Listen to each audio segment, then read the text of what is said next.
நீங்க யாராவது -15°C ஒரு நாள் ஃபுல்லா ஸ்பெண்ட் பண்ணுவீங்களா? முடியாது தானே. ஆனா இந்த மனுஷன் காலைல ஃபாஸ்டிங் இருந்து ப்ரொடெஸ்ட் பண்ணி, அது மாத்திரம் இல்லாம நைட்டு தூங்குறதுமே நடு ரோட்ல இந்த -15°C இருக்காரு. இவ்வளோலாம் அவர் எதுக்கு பண்றாருன்னா, அவர் இருக்கிற லடாக்கை சேவ் பண்ண.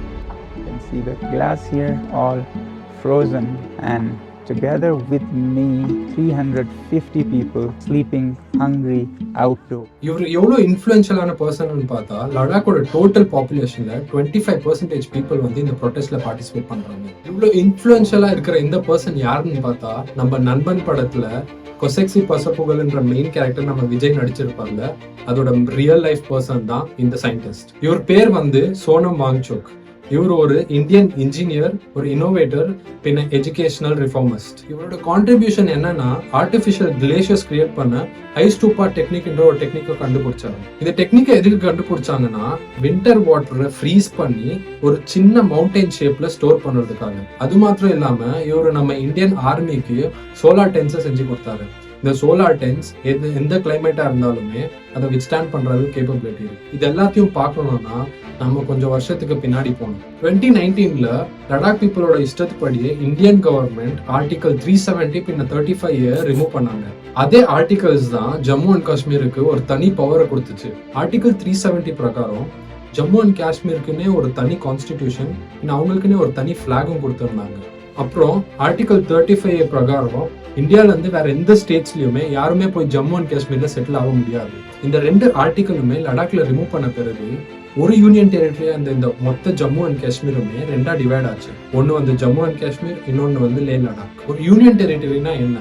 யூனியன் டெரிட்டரினா நம்ம இந்தியால இருக்கிற மொத்த ஸ்டேட்ஸ்ல எல்லா ஸ்டேட்ஸுக்குமே ஒரு ஸ்டேட் கவர்மெண்ட் இருக்கும். ஆனா யூனியன் டெரிட்டரின்னு வரும்போது சென்ட்ரல் வந்து டைரக்டா அந்த யூனியன் டெரிட்டரியை கண்ட்ரோல் பண்ணுவாங்க. யூனியன் டெரிட்டரினா ஒன்னு வித் லெஜிஸ்லேச்சர் இருக்கு, இன்னொன்று வித்தவுட் லெஜிஸ்லேச்சர் இருக்கு. ஃபார் எக்ஸாம்பிள் நம்ம பார்த்தா டெல்லியில வந்து வித் லெஜிஸ்லேச்சர் இருக்கு. ஸோ ஜனங்க வந்து அவங்களுக்கு வேணுமா இருக்கிற ரெப்ரஸன்டேட்டிவா அவங்களே எலெக்ட் பண்ணுவாங்க. அதே சண்டிகரை பார்த்தாக்கா சண்டிகர்ல வித்தவுட் லெஜிஸ்லேச்சர். ஸோ ஜனங்க வந்து அவங்களுக்கு வேணுமா இருக்கிற ரெப்ரஸன்டேட்டிவா அவங்க செலக்ட் பண்ண முடியாது. இதே மாதிரி ஜம்மு அண்ட் காஷ்மீர்ல வித் லெஜிஸ்லேச்சர் இருக்கிறதுனால ஜனங்க அவங்களுக்கு வேணுமா இருக்கிற ரெப்ரஸன்டேட்டிவா அவங்களே எலெக்ட் பண்றாங்க. ஆனா லடாக்ல வந்து வித்தவுட் லெஜிஸ்லேச்சர் இருக்கிறதுனால ஜனங்க அவங்களுக்கு வேணுமா இருக்கிற ரெப்ரஸன்டேட்டிவா எலெக்ட் பண்ண முடியாது. இந்த டிசிஷன்னால ஜம்மு அண்ட் காஷ்மீர்ல நிறைய டெவலப்மெண்ட் நடந்துச்சு. ஆனா ஆன் தி அதர் ஹேண்ட் லடாக்ல எந்த டெவலப்மெண்ட்டுமே நடக்கல. ஜம்மு அண்ட் காஷ்மீர்ல டூரிசம் ஜாஸ்தி ஆனதுனால இன்ஃப்ராஸ்ட்ரக்சரும் பில்ட் பண்ண ஆரம்பிச்சாங்க. அதனாலேயே அவங்க எக்கனாமியும் பில்ட் ஆச்சு.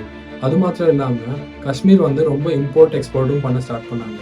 காஷ்மீரோட கேசரி எவ்வளோ ஃபேமஸ்ன்னு நம்ம எல்லாருக்குமே தெரியும். ஃபேமஸ் மாத்திரம் இல்லாமல் ரொம்ப எக்ஸ்பென்சிவ் கூட.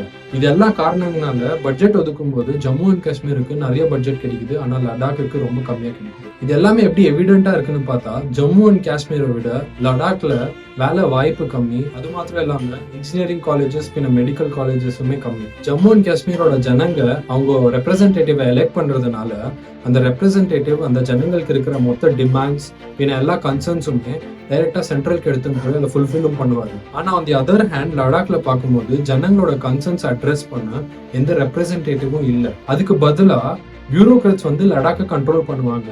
அது மாத்திரம் இல்லாம சென்ட்ரல்ல இருந்து ஒரு கவர்னரை லடாக்கு அப்பாயிண்ட் பண்ணுவாங்க. லடாக்ல வந்து நிறைய ட்ரைபல் பீப்புள் இருக்கிறதுனால இந்த கவர்னருக்கு அவங்களோட கல்ச்சர்ஸ் பின்ன ட்ரெடிஷன்ஸ் எதுவுமே தெரியாது. இந்த லடாக்ல இருக்கிற பியூரோக்ராட்ஸ் பின்ன இந்த கவர்னர் வந்து லடாக்கை பத்தி அவ்வளவு சீரியஸா கேர் பண்றது இல்லை. எதுக்குன்னா இவங்க யாருமே ஜனங்கனால எலெக்ட் ஆகல.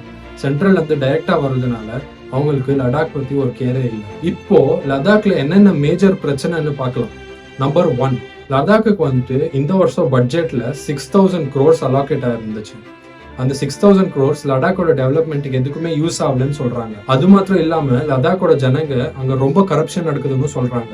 இது எப்படியாவது ஸ்டாப் பண்ணணும் ட்ரை பண்ணிட்டு இருக்காங்க. நம்பர் 2, சென்ட்ரல் வந்து லடாக்கை டைரக்டா கண்ட்ரோல் பண்றதுனால ஜனங்க வந்து சென்ட்ரல் எடுக்கிற டிசிஷன்ஸ்க்கு எதுவுமே சொல்ல முடியாது. அது மாத்திரம் இல்லாம இப்போ லடாக் லேண்டை நிறைய கார்பரேட் கம்பெனிஸ் என்க்ரோச்சும் பண்றாங்க. ஃபார் எக்ஸாம்பிள் லடாக்ல வந்து பாஸ்மினா ட்ரைப்ன்ற ஒரு ட்ரைப் இருக்கு. இந்த ட்ரைப் வந்து அவங்க லேண்ட்ல ஃபைன் ஃபைபர்ஸை வளர்க்குறாங்க. இந்த ஃபைன் ஃபைபர்ஸை எதுக்கு யூஸ் பண்றாங்கன்னா துணி, பேப்பர் இந்த மாதிரி ஐட்டம்ஸ் செய்ய. பாஸ்மினோட ஃபைன் ஃபைபர்னா உலகத்திலேயே ரொம்ப ஃபேமஸாகவும் இருக்கு. இந்த பாஸ்மினா ட்ரைபோட லேண்ட்ல 20,000 ஏக்கர்ஸ் வந்து சோலார் பிளான்ஸ் பில்ட் பண்ண அலோகேட் பண்ணியிருக்காங்க. அதுவுமே இந்த ட்ரைபல் பீப்புள் கிட்ட ஒரு கன்சென்ட் பின்ன ஒரு பெர்மிஷனும் கேட்காம. இதனால அந்த ட்ரைபல் பீப்புள் வந்து அவங்க கிட்ட இருக்கிற கோட்ஸ் பின்ன யாக் இது எல்லாமே சேல் பண்ண வேண்டியதாகிடுச்சு. மொத்தமாவே இந்த ட்ரைபல் பீப்புள் ஒரு 40,000 ஏக்கர்ஸ் வந்து கார்பரேட் என்க்ரோச்மெண்ட்னால லூஸ் பண்றாங்க. இவ்வளவு எடுத்தது பத்தாததுக்கு ஃபார்மர் லா மினிஸ்டர் சுப்பிரமணிய சுவாமி பிரகாரம் இந்த சைனீஸ் கவர்மெண்ட் வந்து 4,000 ஸ்கொயர் கிலோமீட்டர்ஸ் அளவுக்கு என்க்ரோச் பண்ணியிருக்காங்க. நம்பர் 3, லடாக் ஜனங்களுக்கு என்ன பயம்னா டெவலப்மெண்ட்ன்ற பேர்ல நிறைய டெவலப்மெண்ட் ப்ராஜெக்ட்ஸை பண்ணி எங்க என்விரான்மெண்ட்டை கெடுத்துருவாங்களோன்ற பயம். எல்லாருக்குமே தெரியும் லடாக்கோட என்விரான்மெண்ட் எவ்வளவு ஃப்ரெஜைல்னு. அது மாத்திரம் இல்லாம இந்த ஃப்ரெஜைல் என்விரான்மெண்ட் நம்ம இந்தியாவுக்கு எவ்வளவு முக்கியம்னு உங்களுக்கு தெரியும். டெவலப்மெண்ட் வித்தவுட் ப்ராப்பர் செக்ஸ்னா என்ன சொல்ல வரேன்னா, எக்ஸாம்பிள் ஹிமாச்சல் பிரதேஷ் பின்ன உத்தரகண்ட்ல டெவலப்மெண்ட் ப்ராஜெக்ட்ஸ்ன்ற பேர்ல நிறைய ரோட் கன்ஸ்ட்ரக்ஷன் பின்ன ஹைட்ராலிக் டேம்ஸ் எல்லாம் கட்டினாங்க. இது கட்டுறதுனாலேயே நிறைய லேண்ட்ஸ்லைட் பின்ன ஃப்ளட்ஸுமே நடந்துச்சு. இதனால நிறைய ஜனங்க அவங்க உயிரை இழந்தது மாத்திரம் இல்லாம நிறைய குடும்பம் நடு தெருவுக்கும் வந்துடுச்சு. எல்லாத்துக்குமே சொல்யூஷன் பிஜேபி அவங்க மேனிஃபெஸ்டோல எலெக்ஷனுக்கு முன்னாடியே மென்ஷன் பண்ணிருந்தாங்க.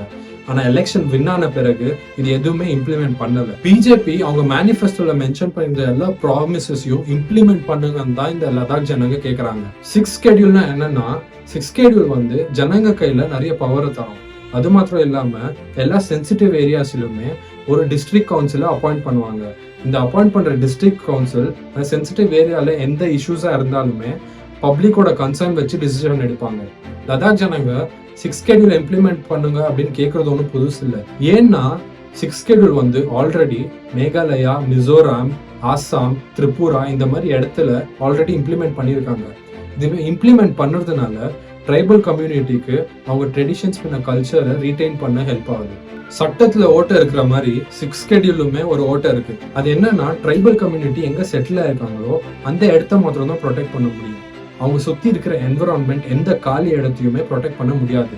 ஆனா இத ஆர்டிகல் 371 மூலியமா சால்வ் பண்ணலாம். இந்த ஆர்டிகல்ல ட்ரைபல் கம்யூனிட்டி செட்டில் இருக்கிற இடம் அது மாத்திரம் இல்லாம அவங்க சுத்தி இருக்கிற என்விரான்மெண்ட்டையுமே ப்ரொடெக்ட் பண்ணுது. இப்போ நம்ம இந்தியன் கவர்மெண்ட் இந்த ப்ரொடெஸ்டுக்கு என்ன பதில சொல்லியிருக்காங்கன்னா, நம்ம கவர்மெண்ட் இந்த ஆர்டிகல் இம்ப்ளிமெண்ட் பண்ண எதுக்கு ஹெசிடேட் பண்றாங்கன்ற 3 ரீசனை பார்க்கலாம். நம்பர் 1, கொஞ்சம் வருஷத்துக்கு முன்னாடி இந்தியன் ஆர்மி பின்ன சைனீஸ் ஆர்மி நடுவுல நடந்த கிளாஷுக்கு அப்புறம் நம்ம இந்தியன் ஆர்மி வந்து இந்த அக்ஷாய்சின் ரீஜன் பின்ன லடாக் ரீஜன்ல இன்ஃப்ராஸ்ட்ரக்சர் பின்ன மிலிட்டரி கேப்பபிலிட்டிஸை இன்க்ரீஸ் பண்ணணும்னு பாக்குறாங்க. 6 ஸ்கெடியூல இம்ப்ளிமெண்ட் பண்ணா எங்க இந்த வேலையெல்லாம் நின்னுடுமோன்னு கவர்மெண்ட்டுக்கு பயம். நம்பர் 2, கவர்மெண்ட் என்ன சொல்றாங்கன்னா, இந்த 6 ஸ்கெடியூல் வந்து north eastern part of India கொண்டு தான் எழுதப்பட்டது அப்படின்னு சொல்றாங்க. நம்பர் 3, கவர்மெண்ட் வந்து இந்த 6 ஸ்கெடியூல லடாக்கு கொடுத்துட்டா இந்தியாவில் இருக்கிற மற்ற எல்லா ஸ்டேட்டுமே அவங்க டிமாண்ட்ஸை எடுத்துட்டு வந்து ப்ரொடெஸ்ட் பண்ண ஆரம்பிச்சிருவாங்களோன்னு பயப்படுறாங்க. சோனம் வாங்சுக் 21 நாள் எதுவுமே சாப்பிடாம ப்ரொடெஸ்ட் பண்ணாரு. दूसरा दिन का खात्मा है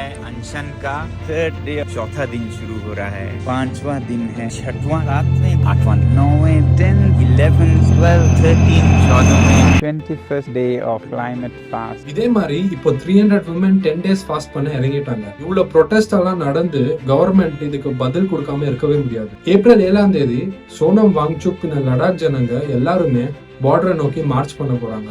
We will be doing a Pashmina march or a border march on 7th of April.